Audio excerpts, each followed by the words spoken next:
Hello and welcome to another episode of India and Global Left. If you are new to the show, please smash that subscribe button. Also consider becoming a YouTube member, a Patreon, or donate small amount given in the link in the description box. But the least you could do is to watch this show, like, share, and comment.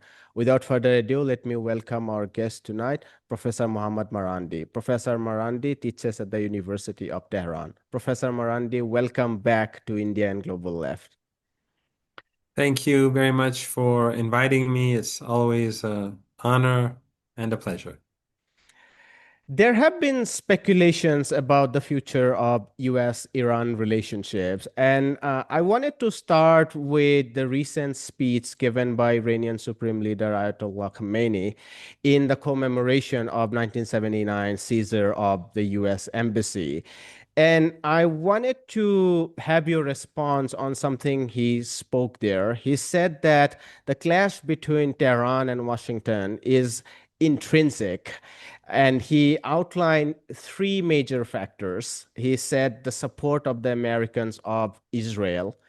Um, Secondly, the American bases in the region. And thirdly, the American tradition of interfering in the internal politics of Iran. And it was striking to me that there was no mention of the nuclear talks, which is the sort of dominant framework of the mainstream media.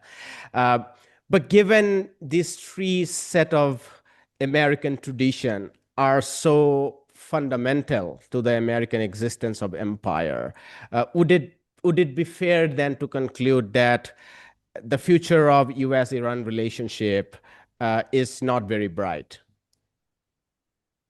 Yes, without a doubt, that's an appropriate conclusion to make, not just from what he said today, but from the last almost 5 decades of interaction between Iran and between Iran and the United States, or the acts of aggression that the Americans have carried out against the country.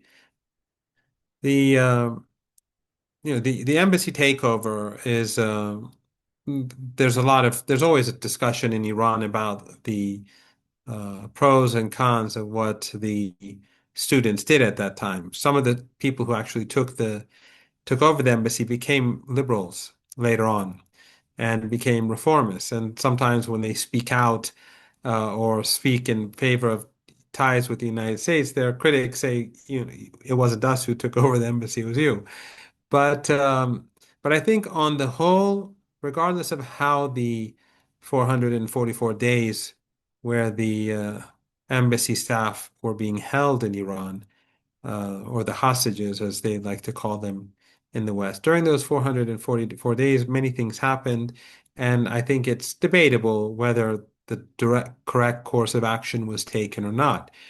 But the takeover of the embassy itself, I think when one looks at it within the context of that takeover, I think it becomes quite understandable. The Shah had fled the country. He had killed many, many thousands of people in Tehran, and many other people were murdered outside of the city, the capital as well. This was the first and probably the only truly national revolution in human history, where even in the villages, people were protesting. Even in the small towns across the country, you'd have daily protests for month after month. It was quite unique, and I think still is. Um, so he had murdered many, many, many thousands of people, and then we had the secret police, the Savak, who they also tortured people and killed people under torture for many years. Many were executed. So the anger towards the Shah was enormous. And when the Americans took him in, that created anger. But also there was the fear that, like in 1953, the Americans were preparing him or preparing to bring him back to power.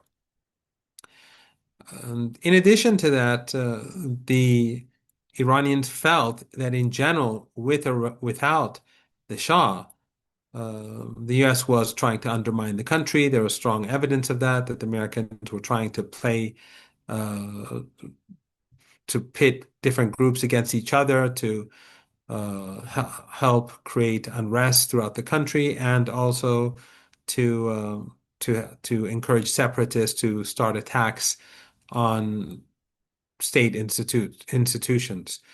But I think the most immediate issue was the fact that the United States gave refuge to the Shah, and the Shah was a mass murderer. So this was a both a protest, it was a move to protest U.S. action, but it was also a an act carried out by those students to prevent the United States from carrying out a coup in Iran. So I would compare it to when to if one wants to use something that younger people could remember more easily, I would compare it to Ukraine and how the United States carried out a coup in the Maidan, and a coup that ultimately led to the destruction of the country and to war with Russia. There is this joke, I don't know exactly how it's said properly, but they say the only country where there hasn't been a coup is the United States, and that's because there's no U.S. embassy there.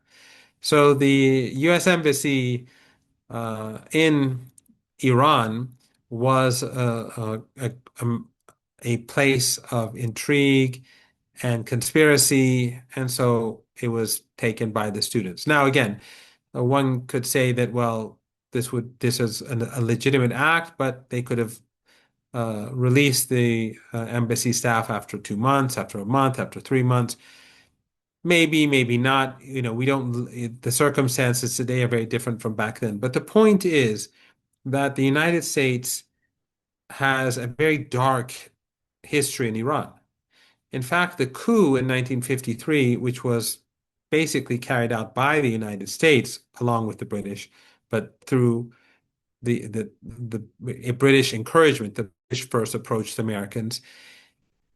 The reason why the coup succeeded was partially because the Prime Minister Mossadegh he was naive towards the Americans. He thought the Americans were different than the British, and there was unfounded trust among towards the Americans. There are other issues also. He was unable. He marginalized many parts of the coalition that brought him to power and isolated himself. And but that's another issue. But in any case, the United States was seen by many as different from European imperial powers, but it turned out to be no different. And when the Shah came back to power, the United States helped create the notorious SAVAK. The U.S. took control effectively of almost everything in the country. We had tens of thousands of very well-paid American advisors. The Iranians purchased huge amounts of weapons from the United States. The high-tech weapons were controlled by the Americans. The Iranians were not allowed to repair the F-14s or to do any major repairs on any key U.S. technology, even though they were purchased and owned by the Iranians. And Iran was largely an impoverished country. 40 some percent of Iranians at the time of the revolution were literate. In other words, a significant majority were illiterate, and among them, the vast majority were women. So, contrary to what the West likes to say about the Shah, the country was underdeveloped. Most people were uneducated, and wealth was being spent for to a large degree not to develop the country, but to develop Western economies. So, for example, a lot was spent on military hardware, but very, very little was spent on developing an indigenous military industry. And when the war started, when Saddam Hussein invaded Iran, that's something that I discovered because I fought in that war. And there was almost nothing initially that was made in Iran that we were using in the war fronts. So the United States was helped the Shah maintain power, took a big chunk of the oil wealth for itself. And then during the revolution, when the Shah was and his army and his people were gunning people down in the streets, especially after Black Friday, a particularly horrible massacre took place in Tehran on that day. On the day after, Jimmy Carter spoke with the Shah and said, "We fully support you." So this is the history of the United States. And if you go after, of course, the takeover, embassy takeover, there's the issue of the U.S. supporting Saddam Hussein, providing him through their allies in Europe with chemical weapons. And the U.S. gave him military intelligence to use those chemical weapons and the political cover to get away with it. And the story goes on. I don't want to tire out your viewers, but the point is that there is very little reason to believe that there is going to be any change in the relationship between Iran and the United States unless there's some dramatic change uh, in the United States. And which is not impossible, but it's not something that anyone expects. So for the time being, it's going to be more or less what we see. And whenever we have dealt with the United States, they've cheated us. We've negotiated with the United States and had agreements in the past on numerous occasions, and every time the United States betrayed Iran, every single time. And of course, the most important example is the nuclear deal, the JCPOA, where the Iranians signed the agreement, gave significant concessions, too many concessions, in my opinion, far too many concessions, in my opinion. And but yet the United States from day one was violating the deal, and ultimately under Trump, they tore up the deal, and we are where we are today. Given these structural contradictions, support of Israel, the presence of US empire signified in the presence of military bases, and the US tradition of meddling in internal affairs, given these irreconcilable differences, um, what are the terms and conditions from an Iranian perspective about the nuclear talks, which is the sort of central piece of the negotiations that are told about in the news? We are hearing different news. We have heard about an official letter being sent to Iran. Initially, Press TV reported that they haven't confirmed the reception of such letter, but Al Jazeera recently quoted Iranian spokeswoman Fatima Mohajirni saying that Iran has received some official letter from the United States, although we don't know what's there inside.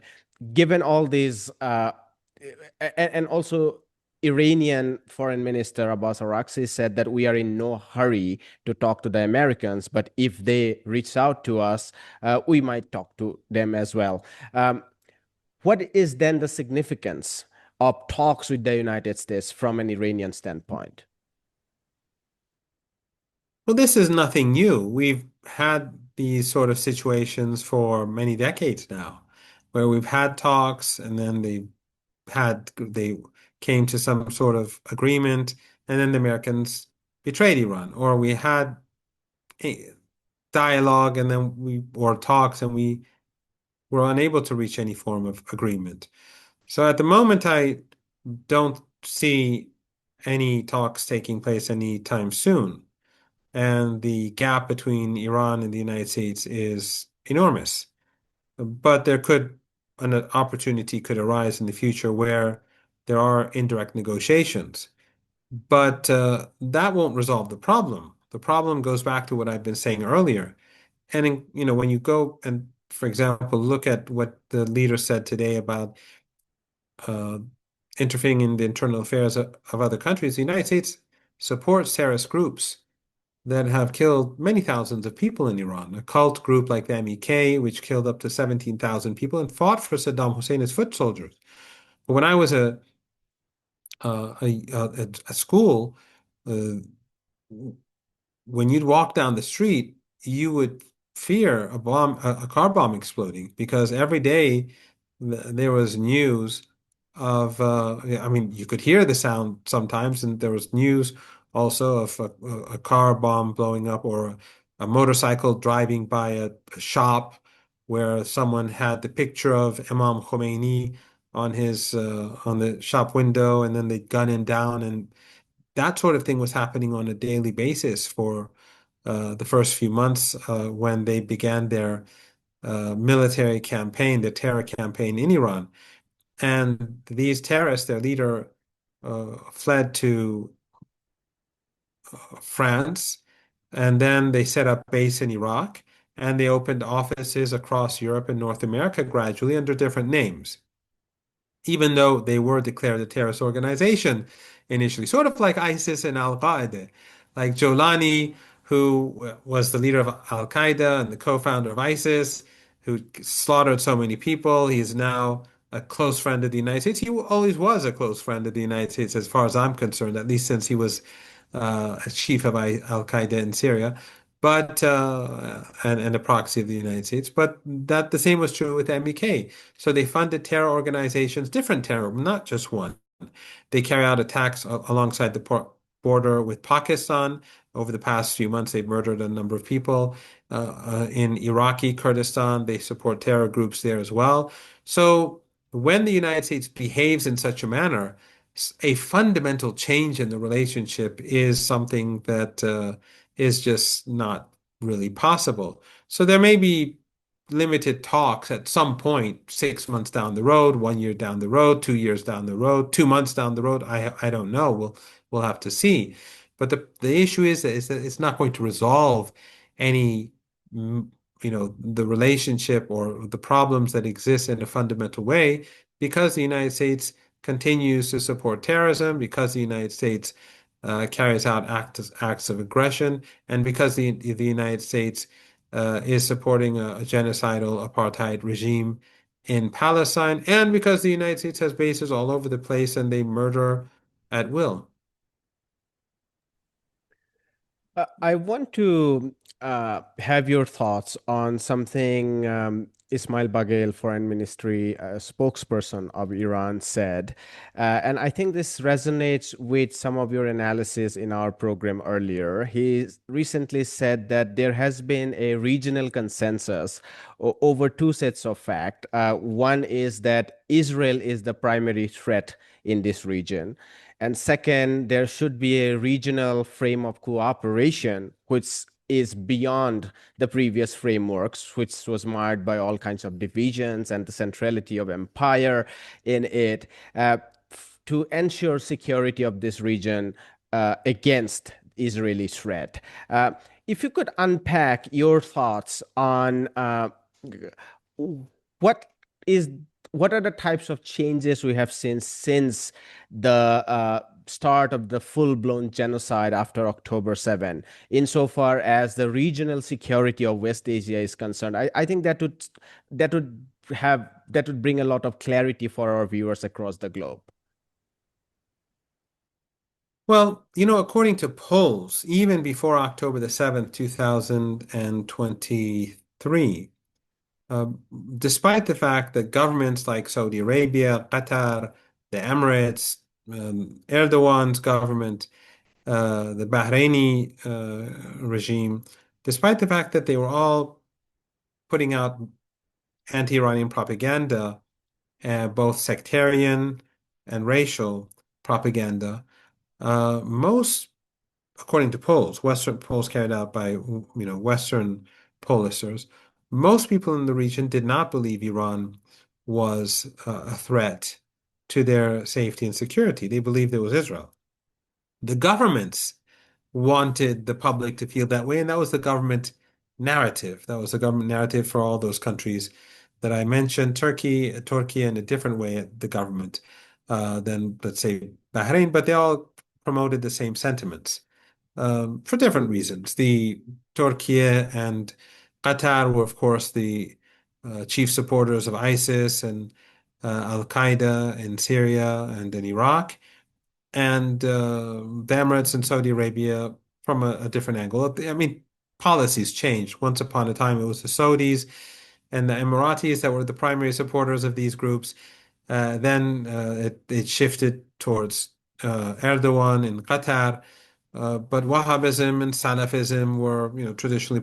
So, I mean, Qatar is a Wahhabi state. It's a Wahhabi regime, and Saudi Arabia, until Mohammed bin Salman, was always promoting Wahhabism. Ironically, Mohammed bin Salman has been pushing the country in a somewhat different direction. and that's why it's now Qatar and Turkey that are primarily the source of the sort of funding to support these different groups. So, but despite all the rhetoric, ordinary people believe that it was the Israeli regime. After October the 7th, it became increasingly the case that people did not accept this narrative. And I think after the airstrike on Qatar, you do see a fundamental shift, or not fundamental, a subtle but significant shift in the way in which the region depicts the Israeli regime. I mean, regimes in the Persian Gulf region in particular, how they depict the Israeli regime. And they are showing greater concern about the sort of threat that that regime poses for them. And that does create opportunities for improved relations with Iran. But another shift that we do see, and I'm not clear how far it goes in the Persian Gulf region, but there has been a significant change of attitude towards Iran, towards Hezbollah, towards Ansarullah, and the antagonism that was that was promoted by Al Jazeera and Al Arabiya and other media outlets. That antagonism, which for many years had relative success, uh, in some cases it died down, in some others it didn't. But people on the ground, people on the streets, as they say, their mood towards their views towards Iran, Hezbollah, and the axis of resistance have changed substantially. So what I can say in conclusion is that some of these family regimes in the Persian Gulf region, they're more concerned today than they were in the past about the role of the Israeli regime. Their populations never did see Iran, most of them, as a threat, but now increasingly their focus is turned against the Israeli regime. And attitudes towards Iran and the resistance have changed substantially. It's not universal by any means, but it has changed uh, across the region. The Persian Gulf is a bit unique in that sense because these are very tightly controlled dictatorships where the states have very good control over everything that's said and written inside their countries, such as especially in Qatar and the Emirates. And do you think this might how I look at it is there are kind of two set of regional frameworks in competition against each other. One is the so-called Abraham Accord led by the empire, and it's the same imperialistic set of regional organization that is directed against Iran, that is directed against Yemen, that is directed against Lebanon, and so on. And then there is the sort of evolving framework that you just explained, which is a kind of the shift, as you explained, is in among the ruling elites and not necessarily among the population, because the population had not seen it that way even before the genocide. What is the balance of the two forces? Would it be enough, given uh, there is a an official ceasefire in Palestine? Would it be enough to keep that momentum forward so that genuine regional framework evolve, or would this relapse into the sort of Abraham Accord? There are talks about Saudi prince supporting Abraham Accords or not in the absence of a viable Palestinian statehood, and we'll come to Palestine, but it suffices to say here that we are not seeing any kind of resolution actually in Palestine. What is your sense of where the balance between these frameworks go in the future? Well, as we all know, none of these countries have moved against the Israeli regime during the last 2 years, well over 2 years of genocide. And even now, as you know, and I'm sure most of your viewers, because they're very politically aware, uh, the genocide hasn't stopped. It's every day they're killing more Palestinians. Every day they're killing Lebanese citizens. This murderous rampage has not stopped, and it will probably restart in the not so distant future. They're already making threats against Lebanon, and of course against Gaza, and the events in the West Bank are very deeply disturbing. The ethnic cleansing has picked up speed. Just yesterday, two Palestinians were murdered in the West Bank. One of them was a child, a teenager. So and there are threats being made against Iraq and Iran, and so this murderous regime continues to murder. However, while none of these countries have made any move against the Israelis, they're all doing business as usual. Egypt wants gas, Erdogan sends oil, Aliyev exports cheap oil through Erdogan. Jordan does trade in business. It transports goods from the Persian Gulf. No one has broken off ties. No one has broken off economic ties. They've all contributed in one way or form to the genocide. And of course, the worst of the worst was, in my opinion, the fact that all of them participated in the circus in Egypt, in Sharm el-Sheikh. And basically, they whitewashed Trump's genocide. And they gave him a pass after all he had done. And they agreed to something which was they betrayed the Palestinian people, and just to get some concessions for themselves from Trump, they went there, and they allowed Trump to impose a so-called peace plan that was obviously not a peace plan. The Palestinians, of course, have played it very smart. Hamas and its allies have responded to this fake peace plan in a way in which they were able to prevent Trump from using that opportunity to isolate them. But in any case, when these governments behave in this manner, one could say that implementing or expanding the Abraham Accords should be easy. But I don't think that's really the case. There is talk that Syria is being pushed to accept the Abraham Accords. And as you said, Saudi Arabia, Trump said that he believes that they will. I think you were alluding to what Trump said a few hours ago, that Saudi Arabia will accept without a state. I think it's very difficult for that to happen because the anger and outrage in across the region, West Asia, North Africa, is enormous. And we don't know how stable many of these countries are, how much they're really in control. Because when the Arab Spring began, or the awakening, when it began, no one thought that the region was unstable or moved. Well, very few people actually. I was at a seminar in Beirut at a conflicts forum seminar in Beirut with Flint Leverett and Alistair Crook, and we were discussing how, and this was before the Arab Spring or the Awakening, and we were speaking about how the center cannot hold, and that things may begin to fall apart. And literally a couple of weeks later, the events in Tunisia began.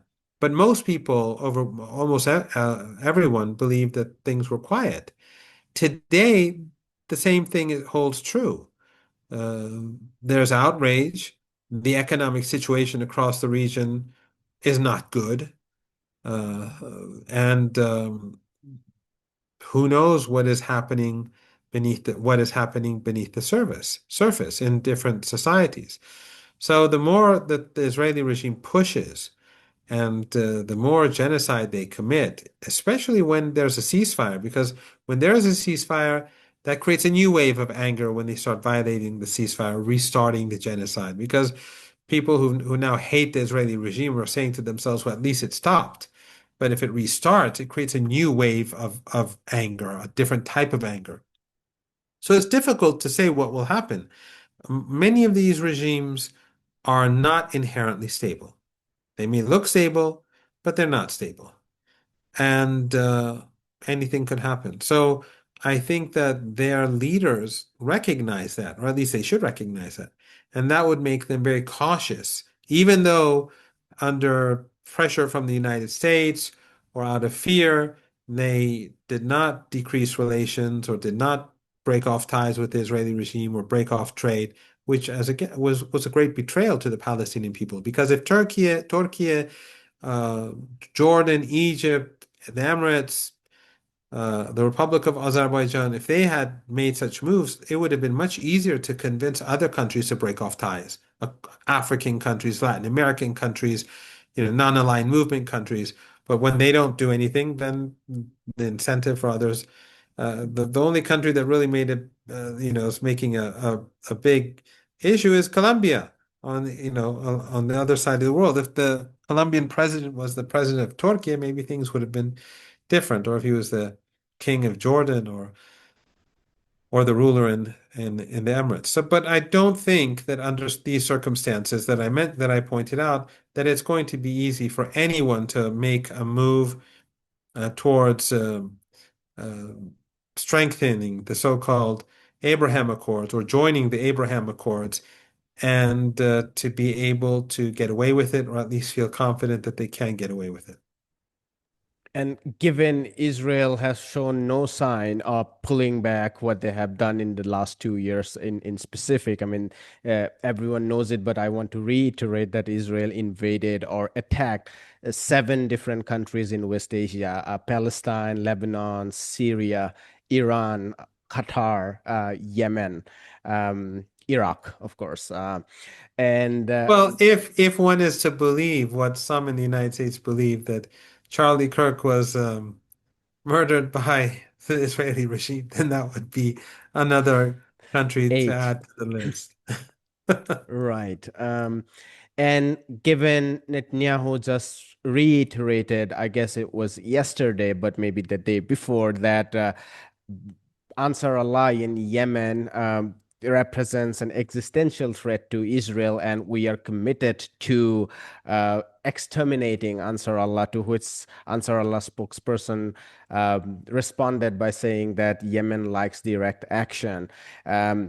We are seeing standoff in Lebanon, not just between Hezbollah and Israel, but now even Lebanon's army and Israel after Israeli raids in southern provinces of South Lebanon. And we are seeing same thing in Syria as Israeli forces are amassing near Damascus. And so it must be noted by everyone in West Asia that a common regional framework that includes, as the Omani foreign minister Al-Busaidi said, that it should include Iraq, Iran, Yemen, and Lebanon. Uh, it would be very surprising, maybe not surprising, but it would be extremely uh, unfortunate if the other countries don't take note of that. Well, the position of Oman is has always been different from the position, at least in recent years, from other family authoritarian states in the Persian Gulf region. So while I think the what the Omani government says is quite reasonable, I'm not quite sure that Bahrain or the Emirates would be at all willing to move in that direction. And remember, these are proxy regimes. The Emirates is not independent of the West. It's not an independent actor, nor is Qatar. We saw after the airstrikes what, of course, we all knew this, but we saw admissions come out that the reason why Qatar hosts Hamas is not because they are loyal supporters of the resistance, but because the Americans and the Israelis asked them to host Hamas. And the same is true can be said about Erdogan and Turkey as well. So these, when Qatar spends money in Syria, it's at the behest of the United States. It's in coordination with the United States. When the Emirates destroys Sudan, it's in coordination with the United States. There's, there, as I said, no one should take the notion that they're independent actors seriously at all. So I doubt that we will see that change in the near future.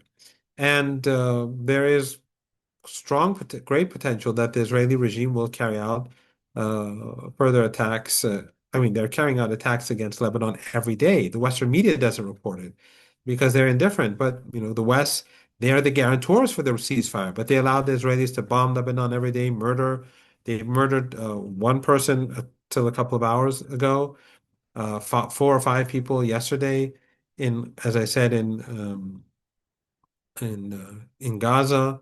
Every day they're killing large numbers of people and they're not allowing food and medicine to get in. So we're in a very unstable situation, but I don't see these countries shifting away from the United States because at the end of the day, the issue is that these countries are bound to the West. They're bound to the United States. Whether it's to overthrow the Syrian government or whether it's an attempt to pit the government in Lebanon against Hezbollah, or whether they force a new government into power in Lebanon through intimidation. It's all uh, behind all of this is the United States. I And it guess is doing so in order to enhance and further the interests of the Israeli regime. And these governments do not have the sovereignty, the ability, the capability to stand up against the United States. And just one thing that I'd like to add before you raise the issue that you wanted to raise is that Mr. Erdogan, when after the coup, when he when he arrested a pastor, an American pastor, stating that he was involved in the coup, Trump threatened Turkey, threatened Mr. Erdogan, imposed some sanctions. As soon as that happened, uh, even though the American pastor had been sentenced to jail, they freed him. So the United States is not going to allow these countries to change their policy, to shift and to join and Iran and others to create a coalition to block Israeli aggression. That's not going to happen. However, the the the, the increased fear that has been brought about as a result partially by the Israeli aggression against Qatar has brought about some subtle changes.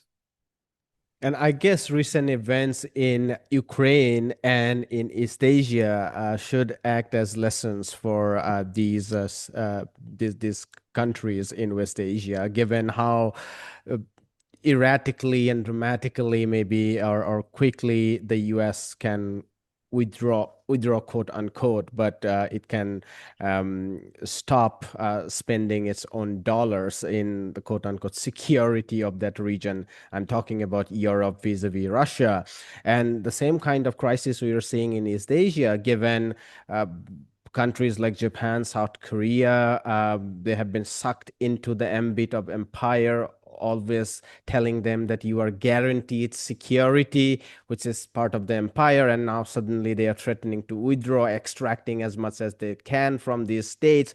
But this might not last either. And I think if one wants to be visionary in the long term, there I think are some lessons for countries in West Asia about the overlordship of the empire, if you like. I wanted to end by discussing Palestine, given we have seen more than 192 violations of the partial ceasefire that was agreed upon on October, I guess it was October 10, but correct me, viewers, if I'm wrong. We are also seeing airstrikes in parts of large parts of Gaza, in Dar el Balah, in Khan Yunis, etc. And West Bank has seen tremendous rates, imprisonments, and killing. I mean, since October 7, there have been 1,000 killings in occupied West Banks. Um, More than 10,000 are displaced in the occupied West Bank. Um, Yesterday was the anniversary of the Balfour Declaration in 1917 that established formally this colonial outpost at the midst of the First World War, which many European scholars still talk in terms of withdrawal of empires. But those of us in Asia, particularly in West Asia, know that this was an escalation, if anything else, of European imperialism in or colonialism in this region, the Mandate years. Um, A Close this. redecoration. Yes. So close this conversation by sharing your thoughts on the future of the long-term struggle for Palestinian freedom against Western colonialism in this region. Well, first, I think I should say that you're right that countries in West Asia should learn from the events in Europe and the events in East Asia. But these elites are slow learners. And part of it is because the fact that they're so deeply bound to the West. Their children go to the West for vacation. They study there. They have homes there. And I'm sure there are many Epsteins that have all sorts of information on their children and their parents and every generation that comes into power, they have all the information about them that they need. So, The uh, universities in particular struck me during my last visit. They seem all British, and many are increasingly American. Even some of the yes. names of the universities are this Sussex, that Sussex, sounds very English and Scottish. Yes, but the princes and the those at the top, that's not where they study.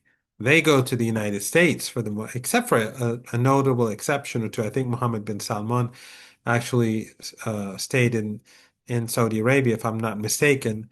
If I am, your viewers should point that out. But I think he stayed at home. But overwhelmingly, they studied in the West. And so they lived in the West and they spent their youth in the West. And I'm sure that, the West does not have just one or two Epsteins. I'm sure they have many Epsteins. So there are many reasons for them to be bound to the West, cultural, political, and other reasons that I've alluded to. So they are going to be very slow learners. But again, I feel, and this is my response to your question. I feel that there is there's an earthquake coming, and that this status quo cannot continue. The United States is on the decline. The empire is on the decline. It is lashing out. It is becoming more dangerous. They may bomb Iraq. They may attack Iran. They may attack Venezuela. Trump may tear up the agreement with China and restart some foolish tariff policy again 2 weeks from now. Uh, he may agree to meet President Putin somewhere, and then a week later again, he may change his mind. The empire is behaving in a very erratic fashion, and it's because of the decline. It's like a drowning person that lashes out at anything that it can touch in order to save itself. So it is a very dangerous moment, but it is on the decline. And the Israeli regime is bound to the West. It exists with Western support. The support that it gets every year is tens of billions of dollars directly and indirectly. The private investments are channeled to the Israeli regime because the Zionist oligarchs in the United States want the investment there. Then there's the military support coming from the United States, European support, uh, German support, the subsidies, the aid, the investment that could be done in the United States, they choose to do those investments in Israel for high tech industries. All it is because of that the Israeli regime exists. Without Western support, without them subsidizing life in occupied Palestine, the regime would collapse. And the West is on the decline. The Europeans are on the decline. We see how things are getting worse in Germany and Britain and France and elsewhere for a host of reasons that you know as well as I, if not better. And in the United States, the same is true also. And the global South continues to rise. And Iran, of course, being one of the key players in the global South, especially I think Iran showed in the 12-day war, its strength, its underlying strength by being able to force the Israeli regime to stop, to plead for a ceasefire and beg the Americans to bring about a ceasefire with Iran. So this decline in the empire is a dangerous time, but it's also, I think, something that does not bode well for the Israeli regime in the long run because of its dependence on the empire. In addition to that, the regime has become utterly illegitimate in the eyes of so many people across the world. And including even in the American United Jews, including American including Jews. including American Jews, and of course many young American Jews and older Jews, I'm sure as well. But many young American Jews are at the forefront of resistance against the Israeli regime, and they are among the courageous people who have uh, broken the hold that the Israeli regime had upon American society. But Americans have turned against the regime. And as I said, the more the outrageous acts, the more the murder and slaughter, the worse it's going to become. So while these look like dark days for the people of Palestine, and indeed they are, in certain respects, very dark days, more than one person a day has been killed in the West Bank since October the 7th, on average every single day, but you don't even hear about it in the West or in the Western media. Nothing, complete silence, indifference.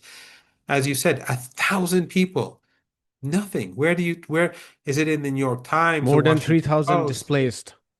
Yes, and in entire neighborhoods in different towns and cities have been completely wiped out by the Israeli regime in Jenin. Huge parts of the city have been demolished by the regime in order to create ethnic cleansing and displacement and permanent change in the West Bank. And again, that's something there is a lot of darkness. And of course, the worst is Gaza, then there's Lebanon and the genocidal strikes there. But at a different level, the delegitimization of the Israeli regime and the weakness of the Western Empire, the decline of the Western Empire, I think creates new opportunities and will have a huge impact in the future. And I do not believe that the Israeli regime will last. And on a final note, I'll just say this, and I may have said this before, and I apologize if I have, but when I was young, I was an activist and for Palestine, but I was also an activist for the resistance in Southern Africa and South Africa. And I did translation and I wrote a bit in my youth about South Africa. I do not know anyone in Iran, and nor did I read anything from the activists across the world. The material that I read or the material that I translated, I never had the sense, the feeling that apartheid South Africa would end anytime soon. But then there was a rapid turn of events.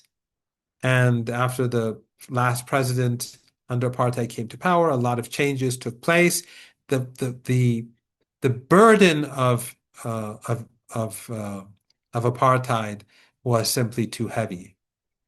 And while Israel is dear, very dear to the West, and very influential in the West through the oligarchs, the Zionist oligarchs, and the cults like the Christian Zionists and Jewish Zionists.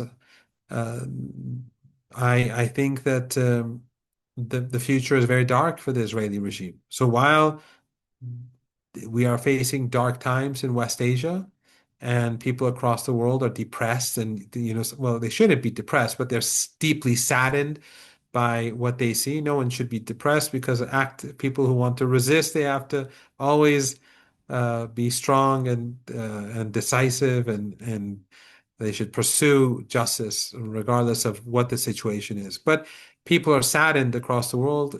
Gaza and West Asia is like a dark, very dark cloud is hanging over it permanently. But I think that there is no doubt that there's light at the end of the tunnel, and that the Israeli regime will face the same fate as apartheid South Africa.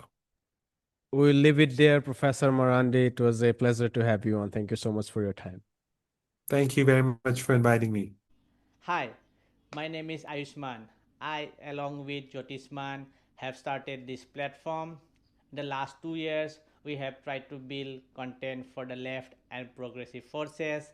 We have interviewed economists, historians, political commentators, and activists so far.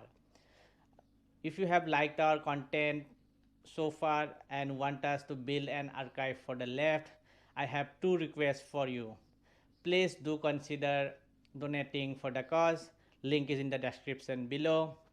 Also, if you are not able to do so, don't feel sad. You can always like our videos and share our videos to your comrades.